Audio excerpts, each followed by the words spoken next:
Welcome to Reread, where I'm rereading through the expanded universe in chronological order. And folks, we are on The Shadow Trap in the Jedi Quest series, written by Jude Watson. Shadow Trap, Anakin has been to see the council. He did get his little tongue lashing. Things between him and Obi-Wan have not been the same. They've both been kind of quiet to each other. Obi-Wan is frustrated with Anakin, though he's proud of him. He doesn't know how to say that without, making him think that his past decisions weren't that heavy, because they were wrong decisions he made. So Anakin also doesn't know how to deal with it either. He doesn't know what Obi-Wan's thinking. Obi-Wan's shut off to him. But Anakin keeps having these visions that he thinks he's freeing the slaves on Tatooine, but then at the end of his vision it says, "The one below remains below," and he doesn't know what that means. So he tells Obi-Wan, who doesn't know either, and so he gets Yoda, who doesn't know what it means, but understands that the one below is Yaddle, because she was trapped. That was what they called her, the one below. And what does it mean she remains below? I don't know, but he said we're about to send her out on a mission to Malwin, which has a lot of infighting. I think there's like 3 gangs trying to get power, and the government can't rise back up and rebuild itself until those gangs have settled down and stopped fighting. So Yaddle is obviously good at politics, so Yoda's sending her, says, well, maybe this vision means that you and Obi-Wan should join. So Anakin and Obi-Wan join the mission. They have a very bad feeling about this, and we all know what's going to happen. Because during it, they convince one of the gangs to kind of put down their arms. They're trying to convince the other ones. And finally, during one of the skirmishes, Anakin gets not knocked out, a little bit knocked out, I guess, from a thermal detonator. And he gets captured by one of the other gangs. His name is Stryker. But as they find out, and I already remembered this from reading the book, Stryker is actually, Granta Omega again. He's back. And for whatever reason, you don't know why he's on the planet causing trouble. Why is he pretending to be a gang leader now? They do explain this later on, but he tells captured Anakin. Well, he tries to tempt Anakin, saying the Jedi are holding you back. Something that Anakin would repeat in episode 2. He's holding me back. But he said, the Jedi are holding you back. You don't know what real freedom is. You want to save your mother on Tatooine? Come on, let's go. I'll take you right now. We'll take the next ship out to Tatooine. We can be there and free the slaves together. I'll give you just a taste of freedom and whatnot.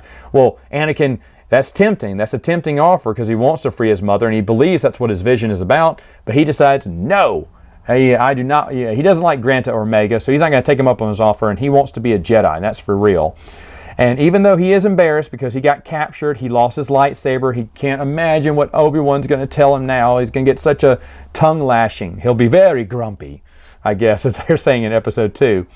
But they slap handcuffs on Anakin, and Granta Omega says, well, here, I won't talk to Obi-Wan, talk to Yaddle. Tell Yaddle I want to meet her alone right here. She comes to me, and we'll negotiate a peace treaty where me and my mercenaries will leave this planet for good.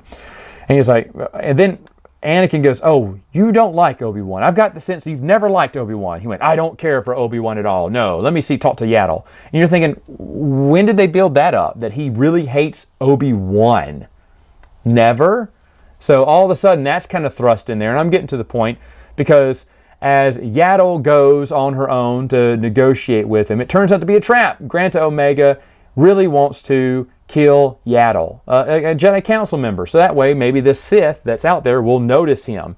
It's a good strategy. So everything kind of makes sense in that mind frame when you're thinking about what Granta Omega's main goal is on this planet. He knew that they'd send a Jedi, or maybe he knew it'd be a Jedi Council member, and if he could kill Yaddle, then maybe that Sith out there would really appreciate him, and he could worship him. Kind of weird when you think about it, but it makes sense. Yaddle, of course, this is where she dies, sacrifices herself. The first time I read this, again, shot. This time not, because I remembered exactly how she died. But, of course, Obi-Wan's blaming himself because he realizes this was all a setup. Oh, no, but Yaddle freed him, cut his handcuffs, which he realizes the handcuffs falling off, the shackles, the chains falling off, was basically him, not the slaves on Tatooine. And now Yaddle, I don't know what it means by she remains below, but I guess she's dead. And so, of course, Obi-Wan is very upset. So is Anakin is. Obi-Wan is too. He calls Yoda, who comes onto the planet to kind of take over the mission at the last few pages here. There is a battle at the end. Grant Omega is escaping. Obi-Wan chases after him. And during that is when Grant Omega reveals his true origins. He is Xanatos' son. And here's the thing. I knew that because I remember that from reading it, but I didn't know how bad the setup was for this. I thought they were going to set that up and show that he had connections to off-world industries, you know, because although I've been skipping over this, Jocasta Nu and Obi-Wan have been investigating Omega for the past couple of books, you know, and he owns several businesses. And I thought, well, maybe that's where they kind of put two and two together, that maybe Xanatos is involved somehow, some way. It's definitely how the old lawyer got involved, they're thinking, because I guess once he lost against Brooke Chun, you know, the case there, he found Xanatos' you know, son, wife and son, I guess, and then raised him or helped him out. But they never really make those strong connections. And it's only in this book where all of a sudden Anakin notices that he really hates Obi-Wan, even though that's not really drawn out much in the books prior. And then Grant Omega just kind of lands that on Obi-Wan just right then and there. By the way, I'm Xanatos' son, and that's why I hate you. I hate you. I hate Qui-Gon. I hated you. And he's like, aha, you're Xanatos' son. You're just as evil. I was like, oh, okay. I remembered a smoother transition the first time through, but I don't, and to be honest, I don't even think they had to do that. And you know, Xanatos, big villain, everyone remembers him, especially if you're reading Jedi Apprentice, but not to be,